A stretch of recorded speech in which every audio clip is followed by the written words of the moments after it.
Kaixo eta ongi etorriak gaurko saiora. Gaurkoan bi elkarrizketa izanen ditugu. Lehenengo, Igor Legarreta zinema zuzendaria etorriko da platora gaur estreinatzen den Ilargi guztiak filmari buruz hitz egitera. Eta ondoren, Sareko Mikel Mundinanorekin hitz egingo dugu larunbatean egin zuten ekimenari buruz. Dena den, lehenago has gaitezen betiko edukiekin. Ikusitzagun gaurko efemerideak.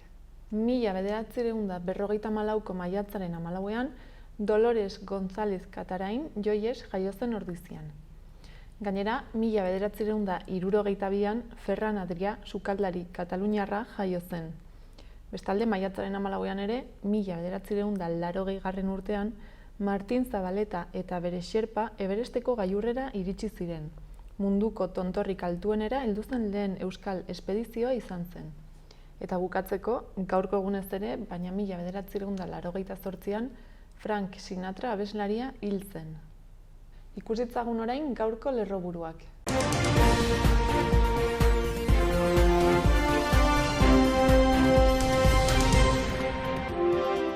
71 koronavirus kasu berri atzeman dituzte azken egunean Nafarroan, asteazkenean baino 21 positibo gutxiago dira.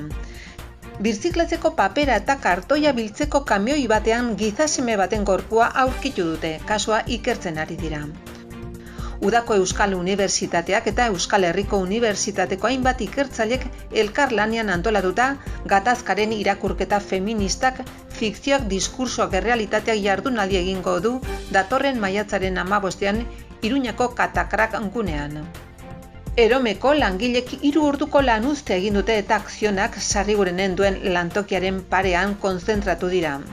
Herri lanak Belateko tunelaren lurpea zundatzen ari dira 250 milioi urte baino gehiago dituzten arroken erresistentzia zehazteko.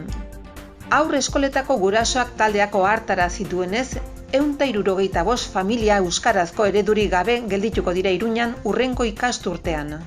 Uztailaren 1etik 11 eta 16etik 28 eginen da Euskera Abenturaren 3. edizioa.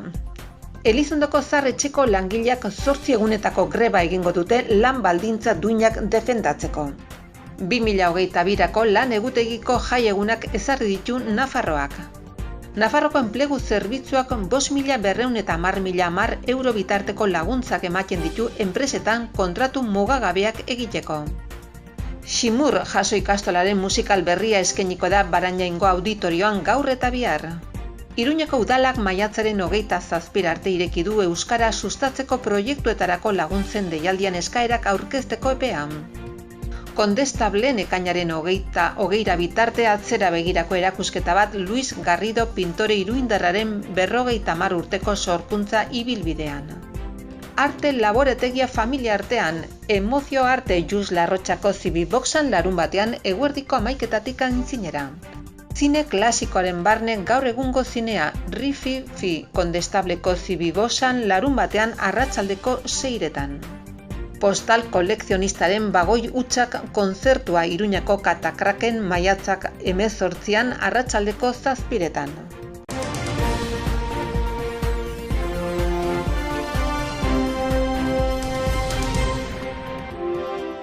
Asteburuko agenda errepasatzen jarraituko dugu. Gaur, Dardara dokumentala ikusteko aukera izanen da Uharteko Kulturetxean arratsaldeko 7etan. Gainera, gaur ere eta ordu berean, Joseba Asironek Nafar Erreinuaren defentsako sistema solasaldia eskainiko du Aranguren Ibarreko Kulturetxean. Bestalde, Bihotz taldearen kontzertua egongo da Sanduzelaiko Zibiboxean arratsaldeko 7:30. Gaur ere, gainera, baina 8etan eta Totem aretoan, Bastardix taldearen kontzertua egongo da. Horretaz gain, gaur eta bihar arratsaldeko 7etan hasita, jaso ikastolako ikasleek Ximur musika jaialdia eginen dute Barañaingo auditorioan. Bihar bestalde, Itzal Magoaren eskutik magia ikuskizuna egongo da Iturramako Zibiboxean 4 urtetik gorako haurrentzat. 2 saio eskainiko ditu lehenengo goizeko 12etan eta arratsaldeko 6etan bestea. Larunbatean ere, arratsaldeko 5:30 hasita, 6 eta 11 urte bitarteko haurrendako zianotipia eta marrazki zuriaren inguruko tailerra egongo da Kondestable jauregian 2 euroko sarrerarekin. Larunbatarekin jarraituz, Sortzenek euskara antzokira jaia eginen du Antsoaingo antzokian. Bi saio eginen dira, bata goizeko 12 eta beste arratsaldeko 5. Eta amaitzeko, bihar, 7:30 hasita, Unidad Alavesaren kontzertua egonen da Tote Maretoan. Joan gaitezen orain gaurko komunikabideen azalak aztertzera. Diario de Notiziasekin hasiko gara. Titularrak dioenez, Nafarroak hurrengo ikasturterako eskola presentzialak eta 6 urtetik gorako haurrentzat beharrezko maskara prestatzen ditu. Argazkiaren bidez, Van Bleuten etxean bezala ibili zela nabarmentzen du. Horretaz gain, zaborra biltzeko kamioi batean gizon baten gorpua aurkitu dutela jakinarazten du. Bestalde, ekainean, Nafarroan 182.000 Pfizer dosi jasoko ditugula ere aipatzen du. Gainera, Nafarroan urtero zerbixeko minbiziaren 20 kasu erregistratzen direla jasotzen du azalean. Gai aldatuz, PSNek ere txapelketa hipikoan ustezko mesede tratuagatik azalpenak eskatu dituela azpimarratzen du Notiziasek. Horretaz gain, kondestablek Luis Garridoren 50 urteko ibilbide artistikoa erakutsiko duela jakinarazten du. Eta kiroletan, Madril Manu Sánchezentzat bidegurutzea dela aipatzen du batetik. Eta bestetik, Racing Rioja foru ukituko taldeari eskaintzen dio tartea. Diario de Navarrarekin jarraituko dugu. Titularrak dioenez, Nafarroa eta Katalunia lehian dabiltza Volkswagenen auto elektriko txikia egiteko. Argazkian, terrazen juebintxoa ageri da. Gainera, Covidak beste bi hildako eragin dituela aipatzen du, haietako bat 76 urtekoa. Bestalde, Nafarroako CO2 neurgailuen fabrikazio espresa ere nabarmentzen du. Gai aldatuz, Iruñean papera biltzeko kamioi batean gorpu bat agertu dela jakinarazten du egunkari honek azalean. Eta kiroletan, Van Bleutenek Lekunberrin ez duela inor barkatu azpimarratzen du. Baita Juan Perezek osasunarekin berrituko duela 2024 arte. Gararen azala aztertzera pasako gara. Titularra, Israelek Gazaren aurkako eraso lurtarra prestatu duela da. Argazkiaren bidez aldiz, oposizioak sagardui gaitzetsi egiten duela jakinarazten du, BIP txertoekin gezurra esateagatik. Horretaz gain, Eudelen eta Gogoraren estatuko biktimei egindako desplantea ere aipatzen du Garak azalean. Eta amaitzeko, Enritzen Betisen aurkako gol batek Eibar bizirik mantendu duela azpimarratzen du. Berria ikustera pasako gara orain. Albiste nagusia Gazan hildakoak 100 baino gehiago direla da. Bestalde, Gipuzkoak bidesarien beste arau bat egingo duela jakinarazten du egunkari honek. Gai aldatuz, adituek txerto motak ez nahastera aholkatu dutela ere jasotzen du azalean. Horretaz gain, Espainiako Auzitegi Gorenak eskolae baliogabetzaren aurkako helegitea ez duela onartuko nabarmentzen du. Eta azkenik, Basauriko Azenomar enpresan, teilatu batetik erorita langile bat hil dela jakinarazten du. Euskal Herria irratiarekin bukatuko dugu. Albiste nagusia 165 familia haurrak haurreskolara euskara zeramateko aukerarik gabe geldituko direla da. Bestalde, eskolaek aurrera jarraituko duela jakinarazten du komunikabide honek, berdintasunerako foru legearen babespean. Eta amaitzeko, astebetean, kasuak 145 jaitsi direla nabarmentzen du.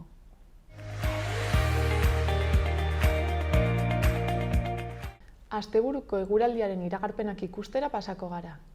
Gaur, ostirala, hodeiguneak eta urdinguneak izango ditugu, goizean iparraldean zaparrada batzuekin.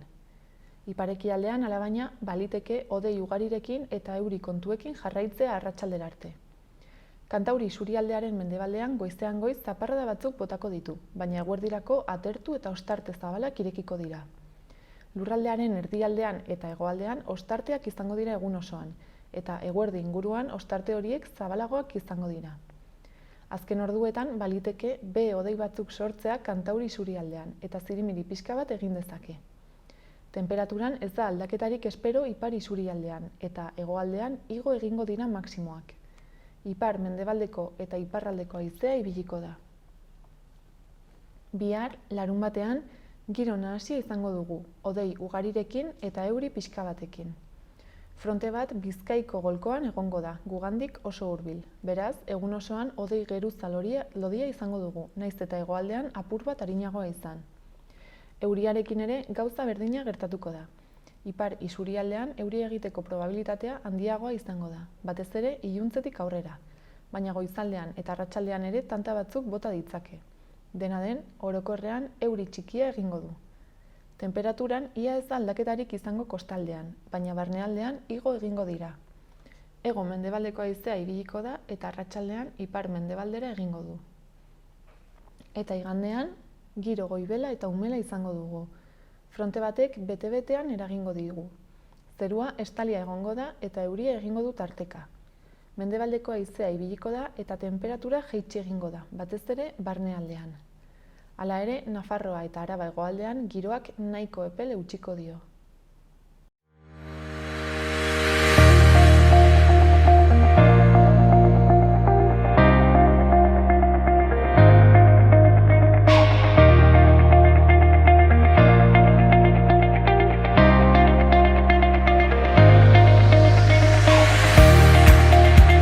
Orain, Igor Legarreta, Ilargi guztiak filmaren zuzendaria dugu gurekin, platoan. Kaixo, Igor? Kaixo. Zer moduz? Ba ondo, ja, herriketan, ja, pelikula zabaltzeko. Bueno, gaur arratsaldean estreinatzen da, zinemaritoetan, ez? Bai, estatu mailan, ja, areto guztietan, eta, bueno, ikusi behar dugu berzen olako harrera izanen dugun. Ez dakizu ez, zer espero, ala? Inoiz ez dakizu, orain, bueno, izan dugu nahiko arrakasta, harrera ona, azken asteetan izan gara pelikula zabaltzen, bai. Izan ginen bai Fanten, jaialdian, Bilbon, eta, bueno, harrera ona izan zen, baina, bueno, bakizu. Jaialdietako publikoa eta aurrestrenetakoa desberdina da, ez? Agian gero aretoetan egon daitekeena. Bai, eta, bueno, gonbidatuak, familia, lagunak, bai, inoiz ez dakizu, baina, bueno, orain da, benetazko publikoa ikusiko du pelikula. Aukera izango du ikusteko, orduan, bueno, ikusi behar dugu. Eta nori dago pixkat zuzendua pelikula guzti berez, fantasiazko pelikula bat da, ez? Eta nolabait heriortzaren gaia tratatzen du. Bai, bueno, nik esaten dut guztiontzako pelikula bat dela, ez dela beldurrezko pelikula bat. Naiz eta vampiroi buruz hitz egin edo vampiroak agertzen dira, ez da beldurrezko pelikula, orduan, ba hori, guztiontzako.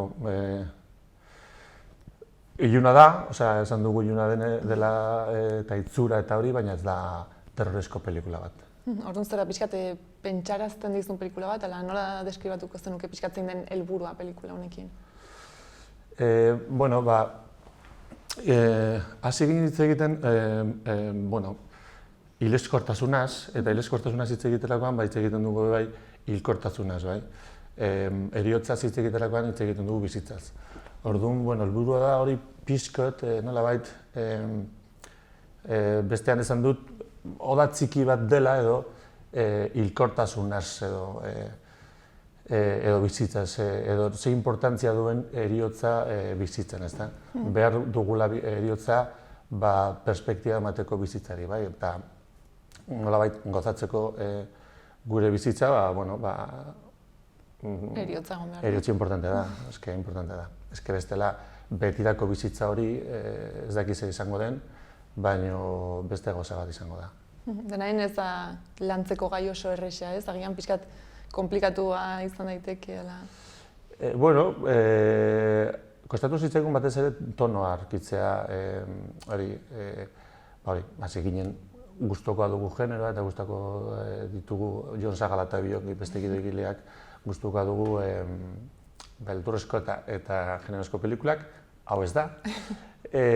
Baina tono hori aurkitzea, bebai nahi genuen zen tratamendu naturalista emon pelikulari. Nahiz eta generozko pelikula izan, tratamendu bat hori, sinesgarritasun hori lortzea edo sortzea, ez da. Orduan tono hori orokatzea zaila zen, zailen agian. Baina, bueno, gaiari buruz, esan du hilezkortasuna, heriotza eta bizitza, eta onarpena. Agian nahi gai nagusia onarpena dela. Onartu egin behar dugula nolakoa den bizitza. Gauza honak daude, beste gauza ez hain onak direnak, eta horrelakoa da bizitza, eta onartu egin behar dugu gozatzeko bizitza, eta ez pentsatzeko, edo, bueno, pentsatu nahi baduzue, bai, pentsatu, baina nire ustez ez izateko hor pendiente edo, bueno, adibidez erlijioek eskaintzen dutena, ezta? Hilta gero lortuko dugula betirako bizitza hori eta paradisu hori. Hori ze izango den, ez dakigu.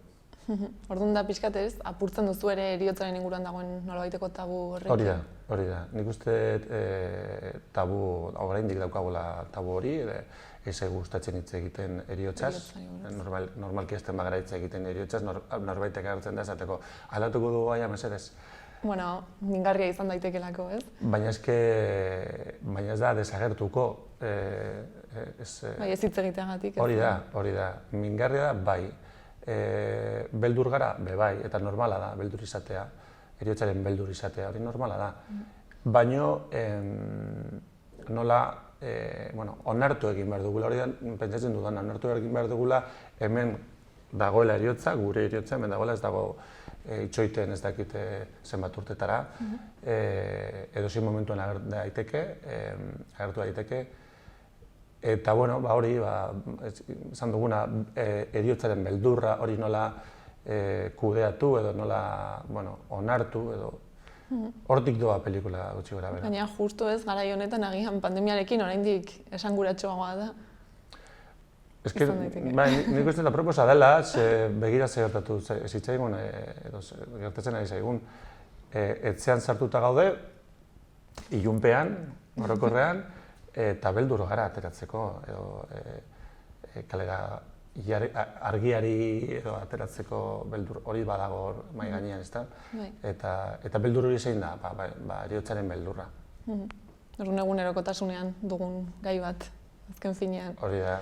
Eta, nolabait zuei gainera guzti honek, egoera honek ere eragin zitzuen, ez? Grabatzen ari zineten bitartean. Bai. Konfinamenduak harrapatu zintuzten. Bai, esaten dut, esan dugu, pelikula pandemiaren alaba dela edo. Hasi ginen grabatzen, baina 4 astebete eta gero, eten egin genuen, konfinamentua agertu zen, denok konfinatuta, hori gogorrena izan zen niretzako, klaro egenekien zer gertatuko zen pelikularekin, bukatuko genuke, azte horiek neko gogorrak izan ziren, baina, azkenean bukatu duzue.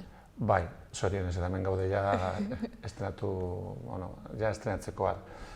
Horregatik esaten dut bidea oso luze izan dela, oso. Eta nolabait aldatu zituen planak baino noski, baina nolabait aldatu zuen pelikularen, berez pelikula dena ez, emaitza, gelditu behar izan horrek nolabait aldatu du emaitza? Aprobetxatu genuen aurre muntaia edo egiteko, tele aurre muntaia egiteko, etxetik. Bai, hori grabatuta zegoen gutxia. Hori da, hasi ginen muntaia egiten ikusteko zenolako materiala geneukan eta, zer egian beharko genuke bigarren aldian,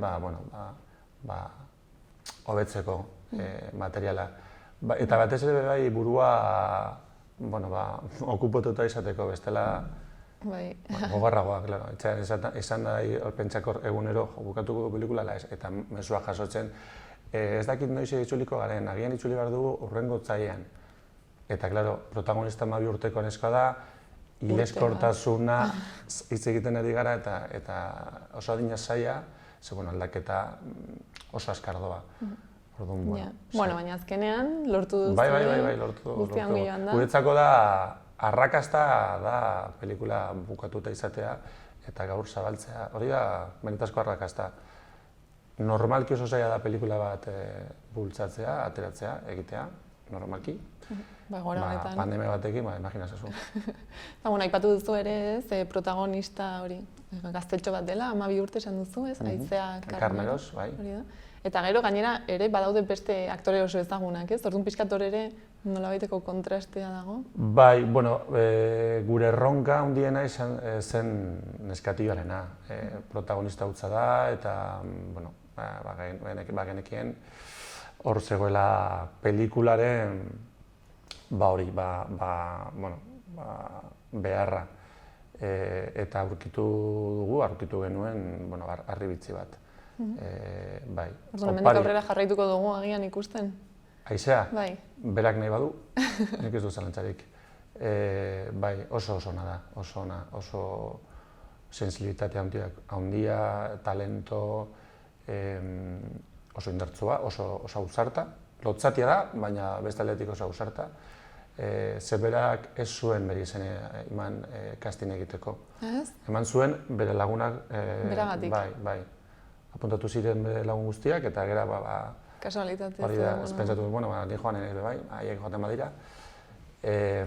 Bai, eta hortik aukeratu genuen, eta gero sortu genuen coach talde bat, Laia Rikartekin eta Eneko Sagardoirekin bai, lantzeko edo aurrelan egiteko berarekin, grabatu baino lehen.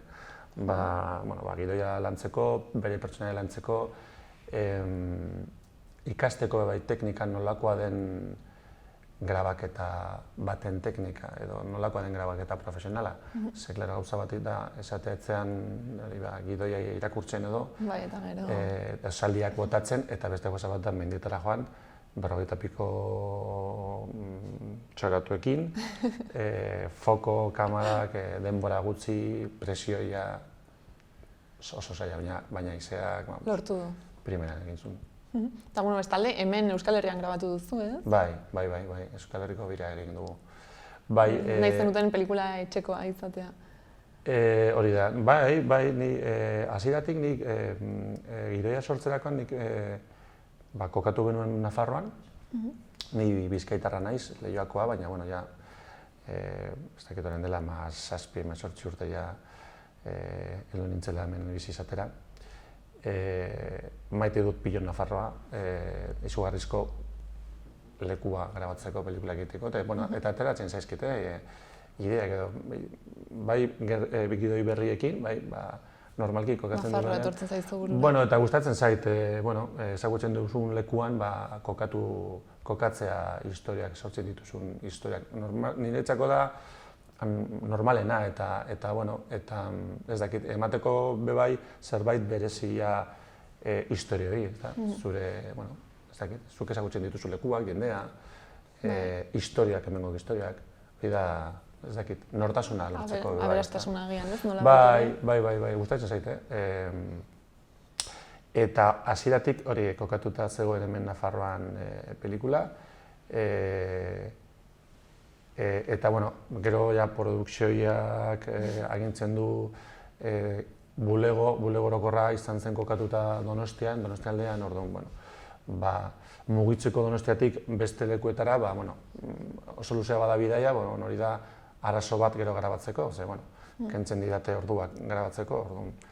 Baina bai, lortu genuen, Gipuzkoan grabatu genuen Zizurkilen, Mutrikun, Artikutxan izan ginen, Artikutxan Nafarroan dago, naiz eta ez da Donostiako udaletzekoa edo, ez dakit, zen nolako, bai, baina Nafarroan dago kokatuta. Nik beti dio Nafarroa dela. Orduan Nafarroa. Nafarroa, Artikutzan, bai. Oso leku polita, baina oso gogorra grabaketa, Euripean iaia 3 egun. Hori da, ez, Euskal Herrian grabatzeak duen. Bai, eta neguan, zeratik. Baina behintzat pandemiarekin, begira, hemen gertu, ez? Agian zailtasun gehiago izango ziren grabaketa ez dakit non. Seguro baietz.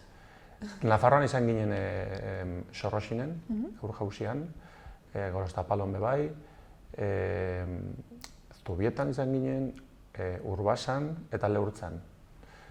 Ez dago gaizki. Ez dago batere gaizki, ez. Pelikula bisualki oso potentea da, oso. Eta kokapenak oso importanteak dira, bai. Gero joan ginen Bizkaiara, Orozkora eta Gallartara. Eta uste hori dela dena. Baina hori oso importantea niretzako, lokalizazioak, lekuak. Batez ere, alako pelikula batekin, mendiak, lakuak, kobazuloak, pasoak. Esentzia hori. Atmosfera giroa hori sortzeko. Ez da beldurrezko pelikula bat, baina misterio dago eta ipuin magikoa edo ipuin fantastikoa da. Orduan, magia hori sortzeko, leku aproposak daude Euskal Herrian hori bai. Eta gainera, euskaraz ez, egin duzu Bai, pelikula, bai. hori ere apostu garrantzitsua da.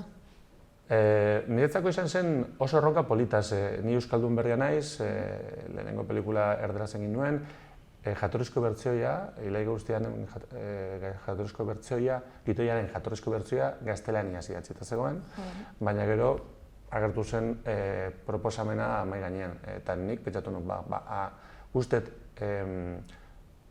pelikulari etorriko zaiola edo oso sinesgarritasun gehiago lortzeko eta nortasun gehiago lortzeko aproposa euskaraz egitea. Eta eske 19. mendean kokatuta historia da, Euskal Herrian, herri batean, normalena da euskaraz hitz egitea. Eta hori, niretzako zuzentzea euskaraz eta pausu hori ematea oso erronka polita izan zen, eta oso esperientzia aparta. Eta errepikatzeko moduan. Dena den agian ikusleentzat ez, egongo dira batzuk nolabaiteko aurre iritziekin eta hizkuntzaren kontuak uste duzu agian jendea atzera botako duela? Ez dut uste. Badago bai bikoiztuta, uste Nafarroan areto batzuetan egongo dela bikoiztuta, baina nik beti gauza bera esaten dut guk, ni oso zinezalea naiz, eta niri gustatzen zait ikustea pelikula jatorrizko bertsioan, azpitituluekin. Zuzendari gisa, nik badakit nolakoa den lana, eta zuk lan egiten duzu, edo egiten duzun lana aktorekin eta aktorezekin da hizkuntza batean, eta zuzentzeko, improvisatzeko, matizatzeko dena hori egiten da hizkuntz batean. Gero, bikoizten baduzu hori, dena hori galtzen da nolabait. Orduan, nik beti esaten dut, berdin da ez dakit, txinatarraz, edo gazteleraz, edo euskaraz, jatorrizko bertsioaz ikusi behar dugu pelikulak horien. Ez da oso iritzi popularra ez agian. Gero eta gehiago, uste, gainditzen ari gara. Bai, hori da. Eta zen nolako kolorea dauka pelikulan daukagun euskara. Napar kolore polit bat, izkeran dauka, eta puntu antzineko bat. Niretzako da oso polita, soinua, tekstura, hori da gozatzeko. Baina, norbaitek ez badu ikusi nahi euskaraz ez dakit zergatik, baina, ez zaio agian gustatzen azpitituluak irakurtzen, badago bertsioia bikoiztuta. Hala ere, zure gomendioa beti jatorrizko bertsioia, beti. Nik ikusten dut horrela pelikulak ikusten ditut.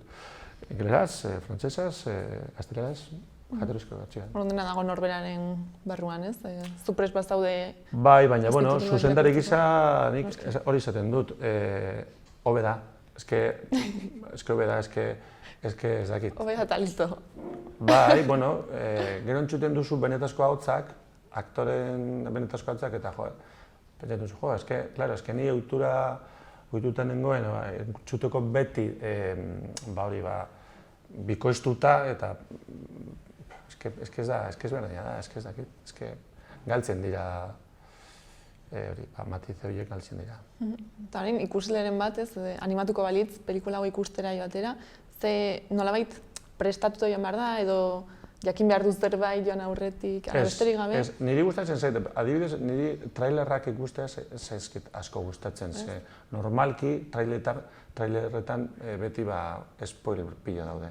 Spoilerra, bai. Eta honetan kasu honetan ere? Pixkot, nik uste pixkot dagoela. Nik nahiago nuke edo nahiago dut joatea pelikula bat ikustera eta sorpresa hartzea edo izatea, bai. Espektatik gabe. Bai, a ber, zer aurkituko duan. Gehiegi jakin gabe. Baina, kasu honetan zer esango nuke, esaten ari naizena da, uste pelikula ederra dela, bisualki oso potente, historia oso polita, importantena dago pertsonetan edo beraien harremanetan, horregatik errepikatzen dut, baina ez dela betiko vampiros pelikula bat. Guk hasi ginen, vampiro mitos lan egiten edo, hitz egiten, baina hortik aurrera joan ginen poliki-poliki gure bidea lantzen, edo erainkitzen. Orduan, normalki esaten dut, drama fantastiko dela, ipuina, helduentzako ipuina edo guztientzako ipuina. Alabak 9 urte ditu eta ikusi du pelikula. Oso beldurdik akati da eta gustokoa du. Orduan edo norentzat. Hori da, guztientzako. Orduan joango gara eta ea bakoitzak ez, zer jasotzen duen. Hori da, niretzako da importantena, bakoitzak bere, ez dakit, bere iritzia izango du eta batzuentzako izango da oso hunkigarria, beste batzuentzako izango da oso interesgarria edo ez dakit, baino merezi du, zer esango nuke ez da, baina nik uste egindako lan guztia eta gero, Eta tal itzela izan dugu, Mikel Serrano, napartarra arte zuzendaria, Imanol Nabea, Algortakoa argazki zuzendaria, Leire Oreia, Jantzi Burua, diseinuak egiten,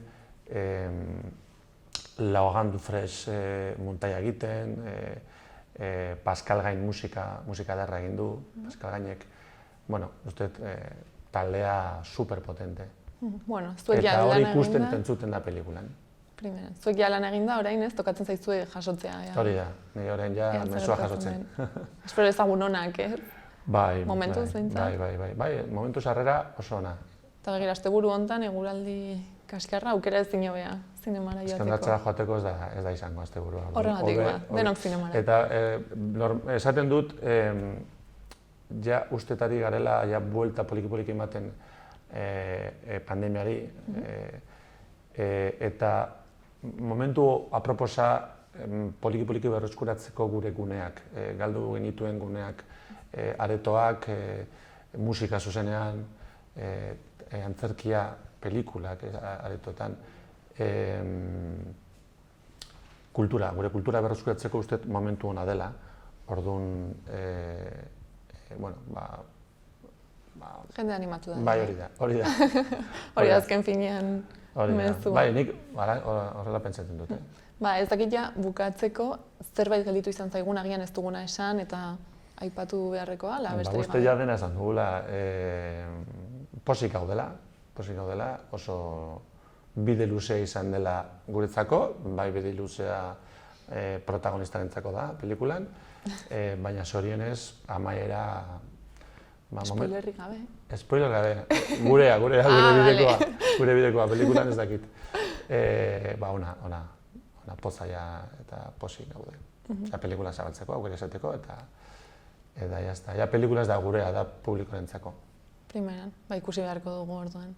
Mila esker. Zuri. Igor etortzeagatik eta beste bat arte. Eskerrik asko. Azkar!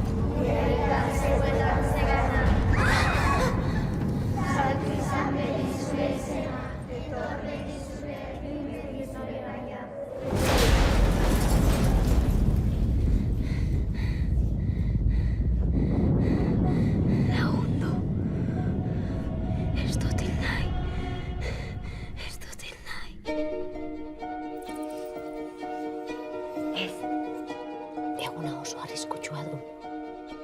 Nola sendatu ninduzu? Musu batez. Orain, ilargi guztiak ikusiko ditu. Onkitzen gaituzte! Zer egin dut? Korrika alik eta ginen.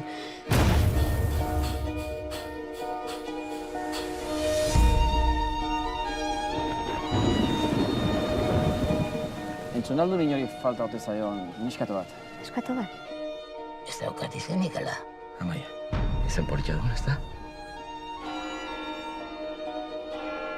Bidari bat gertatu dela entzun diat. Ikustea zeukeat.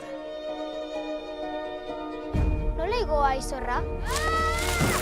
Erlek ez dinate zer egin. Jan, Eu joan nintzen, gogoratzen. Corpus Christi.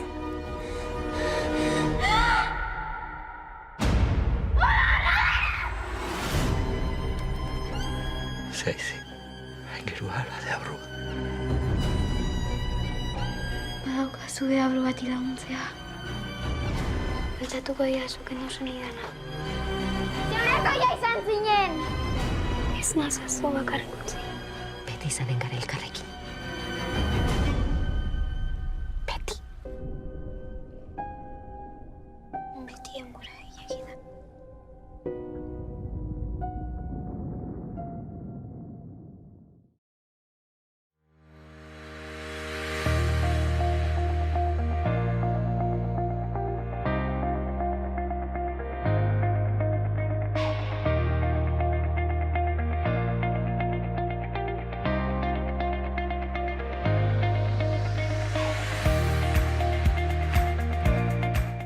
Udalerritako albisteekin jarraituko dugu. Atarrabiarekin hasiko gara. Bihar arratsaldeko 8etan En Tiempo izeneko dantza ikuskizuna izanen da Kulturetxeko antzokian eta sarrerak 6 eurotan eskura daitezke txarteldegian eta 4 eurotan interneten. Eta bestalde, igandean Desmontando a Shakespeare obra ikusteko aukera izanen da arratsaldeko 8etan ere eta 3 euroko sarreraren truk. Zizur nagusiak sexu askatasunean eta LGTBI+ ikusgarritasunean aurrera egiteko jarduera programa aurkezten du Zizur Nagusiko Udalak. Zizur anitza da ezagutzera ausartu izeneko jarduera programa baten bidez.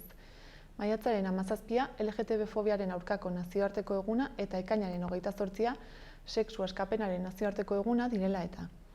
Zehazki, mahai inguru bat egingo da maiatzaren 20ean, zineforuma maiatzaren 26ean eta argazki erakusketa irailean.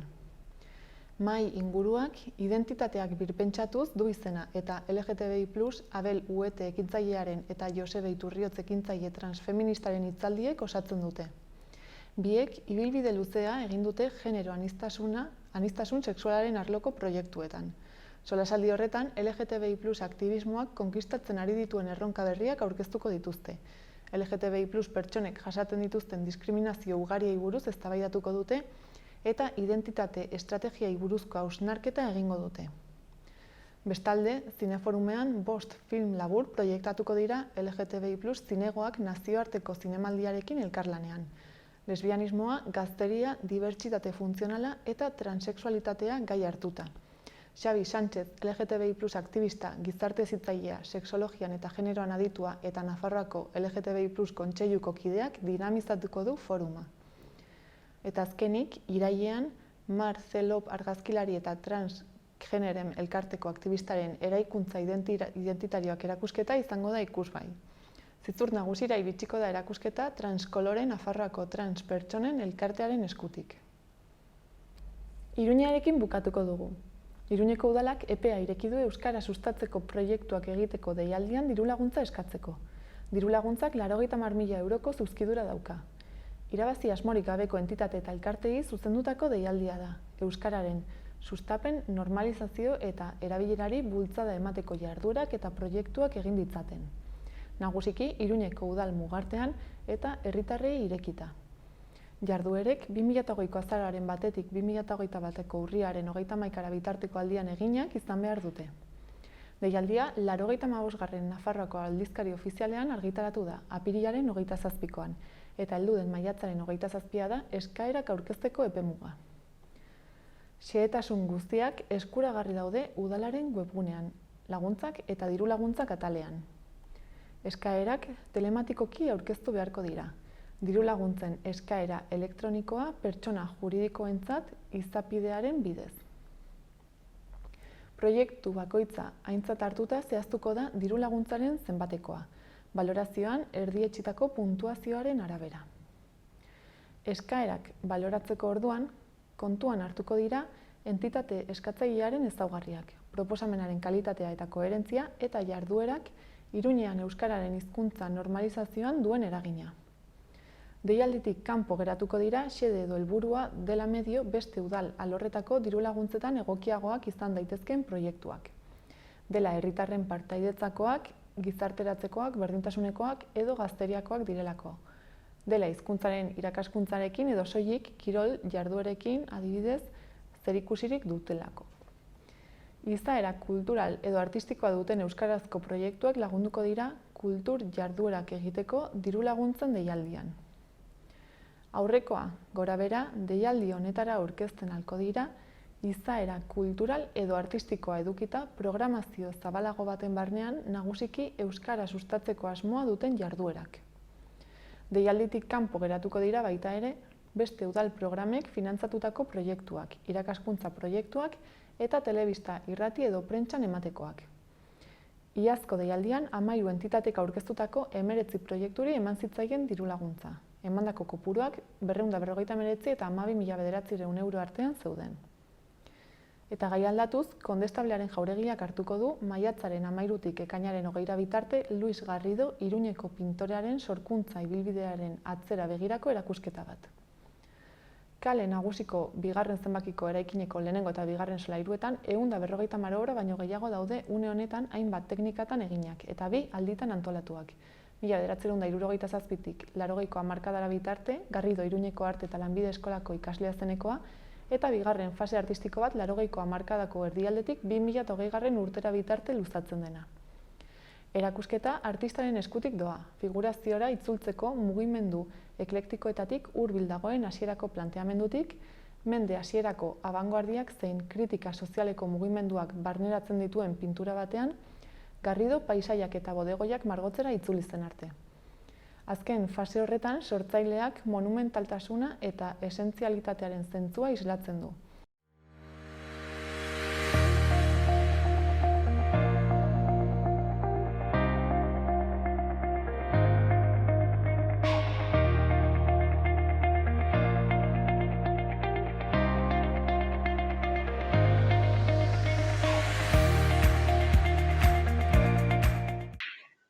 Kaixo, Mikel, zer moduz?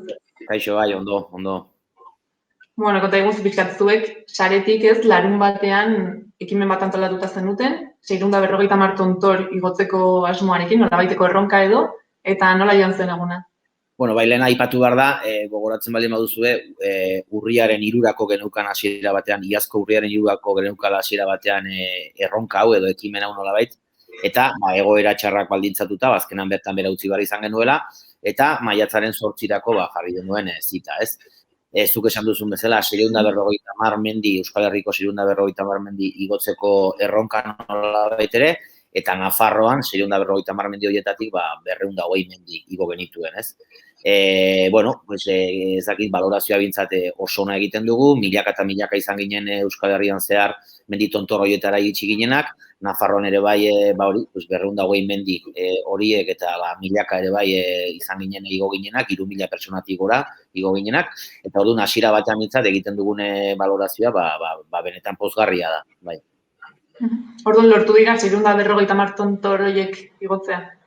Bai, hori da, horra aipatu behar da, herri eta auzoetan egin den lan eskerga hori, ez? Azken batean gure asmoa zen mendi horiek lotzea eta mendi bakoitzak bere arduraduna edo izatea, eta azkenean herri eta auzoetan egin den lan eta eraketa lan guzti horren ondoren, lortu dugu, ez? Lortu dugu mendi guzti horiek kubrituak izatea, eta lortu dugu bide batez gainera, milaka eta milaka herritar igotzea mendi horietara, ez? Aldarrikapen berdinarekin mendi tontor guztietan, ez? Azken batean, preso iheslalita deportatuen etxeratze prozesua abian jartzea eta martxan jartzea, eta hortaz oztoporik ez jartzea preso eta iheslariak etxerako bidean jartzeko, ez? Eta uste dugulako azkenean, eta mezu horrekin batera, uste dugulako elkarbizitza eta bakerako beharrezkoa dela momentu honetan presoen korapilo hori askatzea, ez? Hori aldarrikatu genuen Euskal Herriko mendi tontor guzti horietan, eta milaka izan ginen hori aldarrikatu genuenak.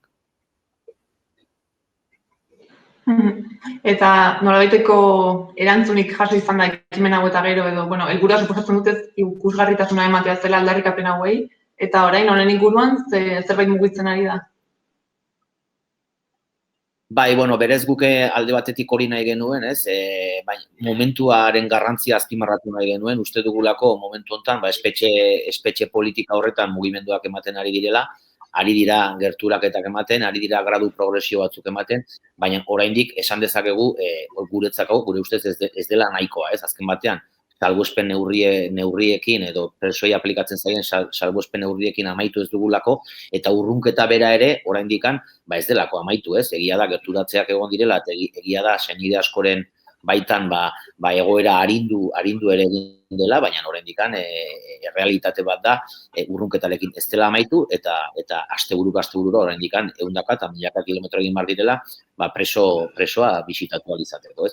Orduan hori zen nolabait ere zabaldu nahi genuen mezua, hau da, mugimenduak ematen baldin badira ere, eta balorean jarri behar baldin badira ere egiten ari diren mugimendu guzti hauek, oraindikan badugula lan bide luzea egiteko, ez? Eta bide hori egon behar da nolabait ere enfokatua edo zuzendua, alde batetik salbuespen neurrien amaiera, behin betiko amaiera hori gauzatzeko, eta bestetik presoei nolabait ere etxerako prozesu hori okupatuko ez dien bide hori egiten usteko, ez? Gradu progresioen bidez, bigarren gradutik hirugarren gradura, hirugarren gradutik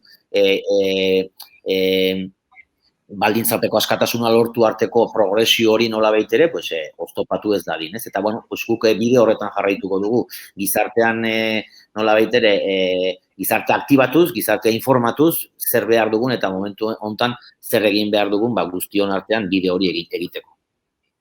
Eta bertale, ekimen hau ere, zegoenez, nolabait duzuen beste proiektu ekimen zabalago baten barnez, duzuela ere erronka bat 3 milioi kilometro egitearena. Guzti hori badator, hori izanbidea dinamika, orain dela urte bete edo aurkeztu genuen, izanbidea dinamikaren helburua nolabait zen, aipatzen ari garen aktibazio sozial hori bilatzea presoen korapide hori askatzeko, azken batean, azkeneko urteetan, hainbat izan direlako, norabide horretan eman diren adostasun eta akordioak, ez? Eta guzti hori nolabait ere aktibazioa pasatzeko, izanbidea delako dinamika martxan jarri genuen, erronka garbi batekin, ez? Euskal Herria dituen biztanle kopuru hainako kilometroak egitea, ez? Egitea, nolabait ere, kilometro horiek adieraziz konponbidearen aldeko urratsak bezala irudikatuz, ez? Eta urte bat pasada dinamika aurkeztu genuenetik, 3.127.000 kilometro egiteko erronka geneukan, daukagu oraindikan ere, eta urte bat pasatu denean, esan dezakegu, milioitik pasatu garela ja, 1.000.000 kilometro egin direla Euskal Herriko jendarteko herritar guztien artean, eta hori gure helburua da, beste 2 urte hauetan ere bai, erronka hori betetzea, ez? Horrek esan nahiko du, hainbat eta hainbat jende bildu direla nolabait ere norabide horretan, ez? Orduan, herritarrak mugitzen dabiltzala, ez? Aldarrikapen hauen alde. Nik uste dute, jendeartearen esan dugu, ez? Hor ematen ari diren kontsentsu eta akordio guzti horiek adierazten dute jendartearen gehiengo batek konponbidea nahi duela presoen egoerarentzat, ez? Eta adierazten ari gara, pixkanaka ikusten ari garen bezala eta dinamika nola funtzionatzen ari den ikusita, ikusten dugu, baietz, ez? Jendartearen gehiengoak behingoz bukatu nahi duela honekin, ez? Eta atzean utzi nahi dituela urtetako sufrimendu eta min egoera horiek, ez? Eta elkarrikitzarako eta bakerako urratsak eman nahi baldin baditugu, presoen auzia konpondu behar dela, ez? Eta uste dute Euskal Herriko jendartearen gehiengoak, guk esaten dugun honekin bat egiten duela. Eta orduan orain, etorkizunera begira, ze ideia edo ze ekintza emakizu planeatuta? Etorkizunari begira, azkenean gure zeregina hori da, ez? Jarraitzea aktibazio horren bila, jarraitzea Euskal Herriko luze zabalean, baina zehazki Nafarroan ditugun herri eta auzo horietan eraketa lan horrekin jarraitzea, etorriko dira ekimen berriak, Nafarroan ere bai badugu nolabaiteko plangintza, urte osorako plangintza bat, eta hor ekimen interesgarri batzuk ere izanen dira aurtengo, udazken aldera ere bai, eta hortan gaude azkenean. Guztio norabide berean jarri, alik eta nolabide ere esparru gehienak nolabide berdinean jarri, eta denok batera bultza egin, uste dugulako denok batera bultza egiten baldin badugu, urrunago iritsiko garela gure helburuetan. Aipatu dituzun udazkeneko ekimen horiei buruz, zerbait aurreratu daiteke? Momentuz askorik ez, esan dezakeguna da, baietz ez, berriz ere kaleraterako garela, eta berriz ere jarraituko dugula gure aldarrikapen horietan, ez? Uste dugu, bai urtarrilaren 9an egin genuen mobilizazioekin, eta bai orain mendiekin egin dugun mobilizazioekin, Nafarroako geografia osoan nolabait ere iristeko gaitasuna ere badugula, baditugulako zonalde guztietan baditugulako taldetxoak, edo kontaktuak, edo aliatuak nolabait esateko, eta horrek lagunduko digu, datozen hilabeteetan ere, olako ekimen esanguratsuak, mendienaren antzeko ekimen esanguratsuak ere aurrera eramaten. Zakit ja orduan bukatzeko ez, mezuren bat bidaltzea gustatuko litzaizuke? Bukatzeko lehenik eta behin igual eskertu beharko genuke, herri eta auzo guztietan egin den lan hori, ez? Ze gure ustez, beharrezkoa izan du da, olako ekimen potolo bat, mendiena bezalako ekimen potolo bat aurrera eramateko, beharrezkoa izan du da, herrietan eta egin duten lana eta egin duten antolakuntza, ez? Horregatik eskertu herri horietan egin den lana, eta baita ere, hemendik aurrerako bide horretan ere bai, berriz ere jarrai dezagun herrietan lan egiten, herrietan lan egiten, instituzioetan lan egiten, kalean lan egiten, azken batean, eremu guztietan eragiten baldin badugu, lortuko dugulako behin betikoz, presoen afera konponbidean jartzea. Imeran, mila esker, Mikel gurekin hitz egiteagatik, tarte bat eskaintzeagatik, eta adi egongo gara orduan datozen ekimenei, eta ea norabide honetan ze pausu ematen diren. Bale, eskerrik asko zuei.